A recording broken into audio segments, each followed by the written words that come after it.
A good show today. We've got some apparent sample images taken from the Google Pixel 4a, which everyone wants to see because it's a Pixel phone. Samsung are going to be bringing the heat very soon. And also iPhone 12 prices. Can we believe these? They're actually quite cheap. I can't believe it if they're true.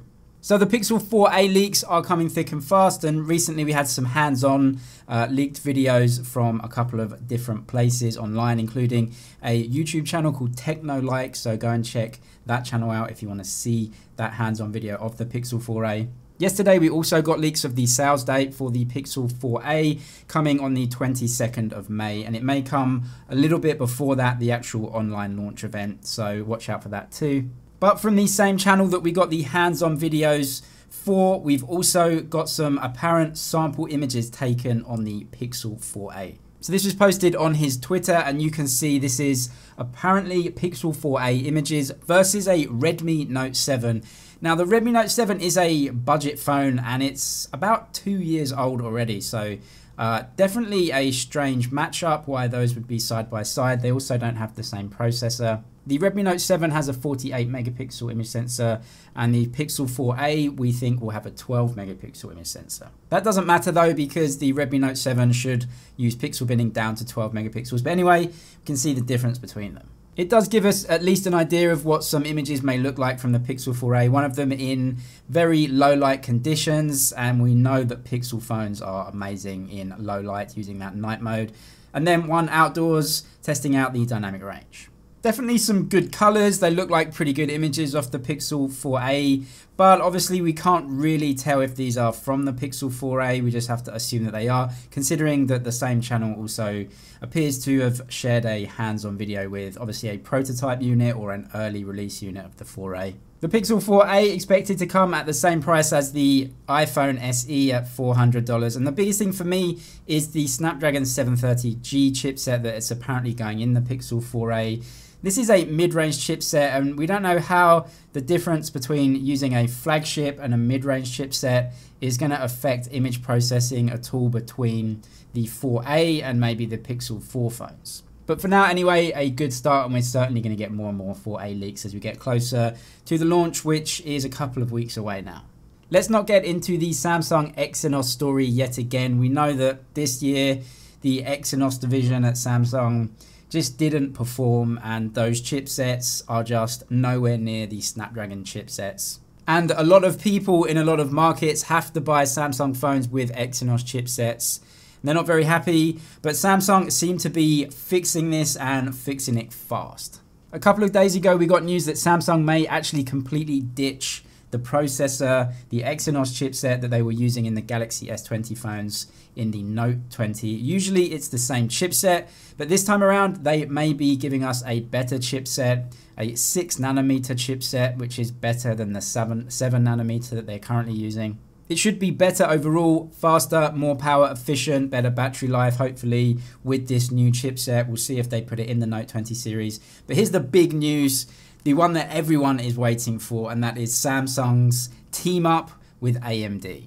A new report from Korea tells us that Samsung and AMD are testing out chipsets with AMD GPUs, and these things are seriously powerful. These are apparently going to be first found on some 5nm Samsung chips, which means they could come out at the end of this year and be ready for the Galaxy S21 series, if that's what they're going to be called, maybe the S30 series, whatever it is, next year's early flagships.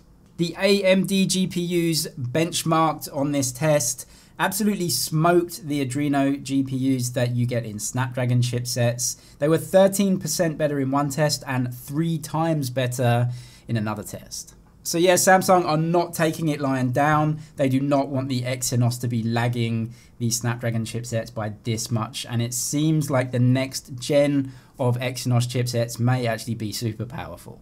There are many different things that go into a chipset, of course, and these numbers in benchmarks don't necessarily relate to real world type of stuff, but definitely if CPU designs are getting better and GPU designs are getting better, it means we should see performance overall in terms of high-end gaming and throttling, and also battery life in the phone. Really important things should come into line with Snapdragon more and more. So yeah, super exciting for those new Exynos chipsets.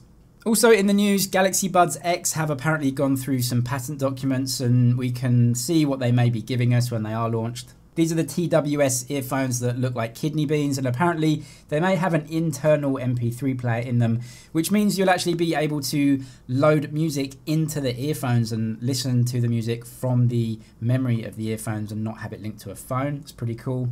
Also, there could actually be a tiny CPU in these earphones that could track calories and steps and distance as well. So more like some of the functions that you'd get from a smartwatch, but in some TWS earphones. Yeah, pretty cool functions. If you don't have a watch, maybe you can use the earphones instead. And I have to react to these iPhone 12 prices leaked by John Prosser over at Front Page Tech, who is pretty much very spot on when it comes to Apple leaks. And these prices, if we can believe these, are going to shake up the industry. Android phones, a lot of those mid-range Android phones or sort of flagship killers are going to be running scared if these prices are true. As we know, there'll be 4 variants of the iPhone this year, some smaller options, some bigger options. You have the iPhone 12 Pro Max, which is going to get a really big screen. It's going to be an expensive flagship phone, a quad camera, they're adding a LiDAR sensor, but more interesting is that bottom end or the cheapest version, especially the price. One model of an iPhone 12 coming at $649 US. That is cheap. That is cheaper than any of the iPhone 11 range came. We thought the iPhone 11 was cheap when that came at $750, but this thing is going to be even cheaper. But on top of that, there's no LCD displays here. There's no small form factors here. There's no huge bezels here like the iPhone SE. No, it's a $650 phone with an OLED display and a dual camera at the back. This is going to really mix things up.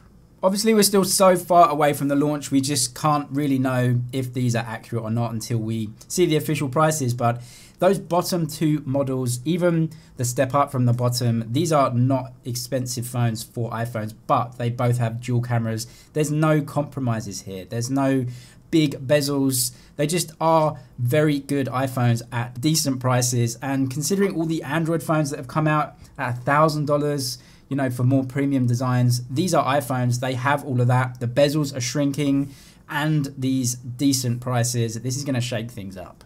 Anyway, we do wait for more information on all of this pricing, but if true, Apple could really be shaking things up and putting another stranglehold on the industry this year in terms of sales. That's it for your news today. Check out the other channel for more content as well, and I'll see you next time.